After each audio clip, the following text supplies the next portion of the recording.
Rotten Tomatoes, Metacritic, and every other review aggregate site ruined cinema. Is this an extreme position? Maybe, but it's a position that I believe in. I'll start with a question to you.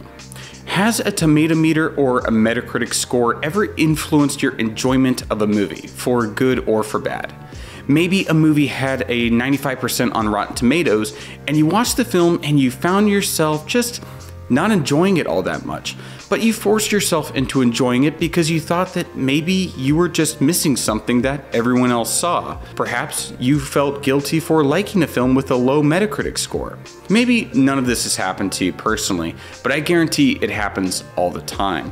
When I was younger and more malleable by external forces, you could say, critical reception definitely impacted my enjoyment of films. And it's not like it was a case of me reading articles wherein critics detailed what they liked and didn't like about the movies they reviewed.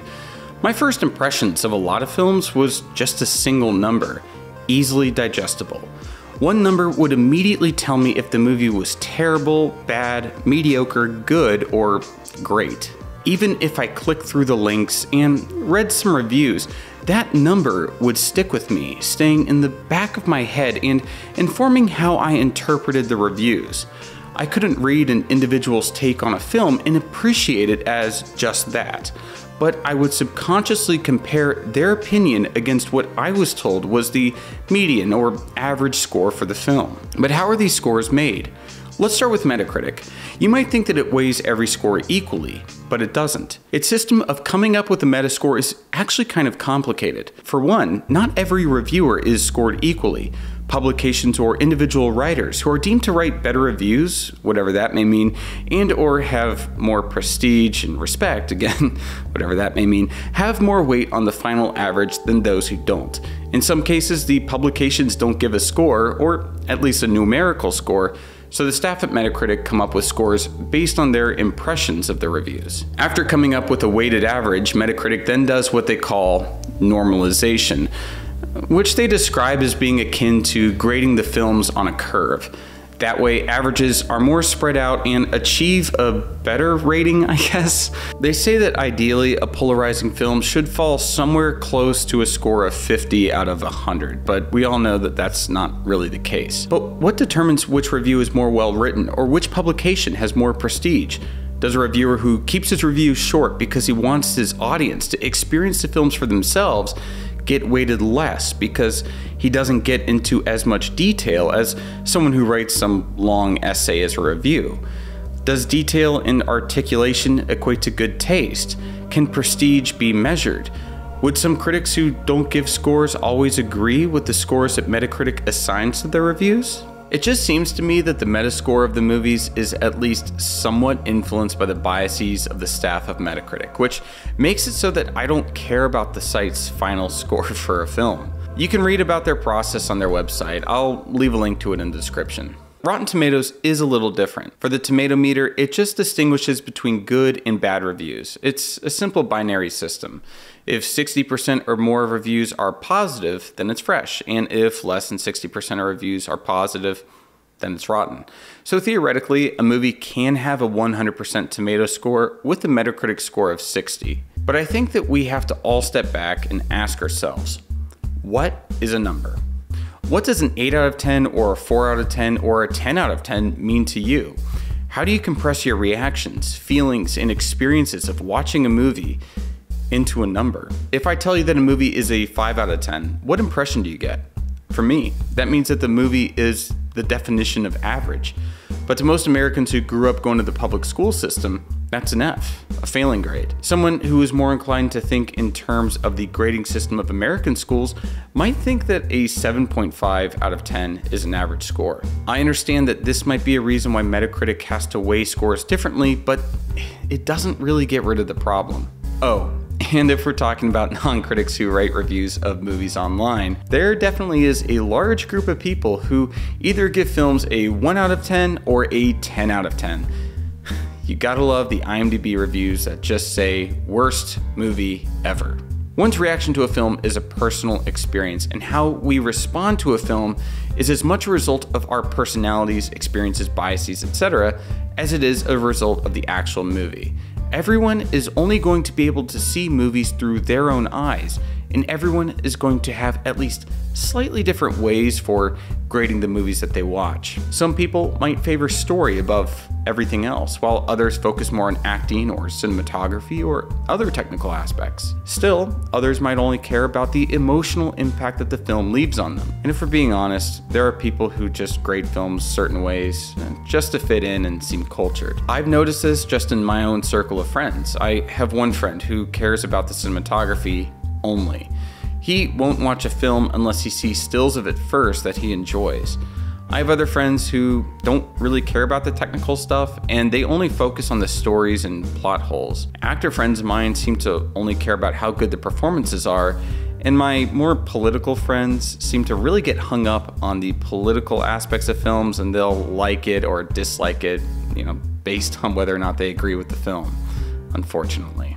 People have to understand that critics are prone to these same biases, tastes, and predilections as well because they're also human. Critics are just as capable of falling for hype trains as modern audiences, and their scores can be influenced by marketing hype. It might also be the case that a paper assigns a critic to review a film that is completely outside of his or her wheelhouse, making it so that the review might be at best not very well informed, and at worst, completely biased against a movie from the start. I'm not even going to touch on the pressure from studios to positively review their movies, bribes, dinners, friendships, and other means of corrupting film criticism. For me, I try to weigh everything. I care a lot about the technical aspects of a movie, but I also understand that movies are pieces of art that are trying to move me in some way, shape, or form, whether it's through intellect or emotion. I try to give points for good filmmaking, so a decently made movie with a bad script probably won't go below a 2 or 3 out of 10 for me. At the end of the day, the only thing I care about when reviewing a movie is how the film impacted me. I understand that I can only speak to my own experience of watching the film, and I hope that I'm well-rounded enough when it comes to movies that my experiences and my reviews can be as fair as possible. But how do I compare an art film that I find to be a 6 out of 10 with the Marvel movie that I also think is a 6 out of 10. They might have the same numerical score, but they're not comparable. That goes for any score, really. I can hate 2 different movies for 2 very different reasons. They got to those scores in their own ways, and the fact that I scored them the same doesn't mean that they're related in any way. I would never think to score a painting, photograph, or sculpture in the same way as we score films. To me, it'd be absolutely absurd, and I think that this way of criticizing movies is just that, absurd. I don't care about agreeing with other critics, but about being honest about what I think, and just hoping that it resonates with others, and I can give people who read or watch my reviews a new perspective on the movies they watch. What I seek to foster with my reviews and analyses is discussion. I don't want my review to be the be-all and end-all of the film. That's why I dislike these aggregate scores. They present themselves, or maybe people just interpret them as, the definitive valuations of films. The numbers, they're dead. They lead nowhere. You can click through and read the articles, but just as many people just read headlines, I fear that many people just briefly check the scores before making a choice of what movie to watch on a Friday night. These aggregate scores reduce the value of a film to a meaningless number. They tell you almost nothing about the movies.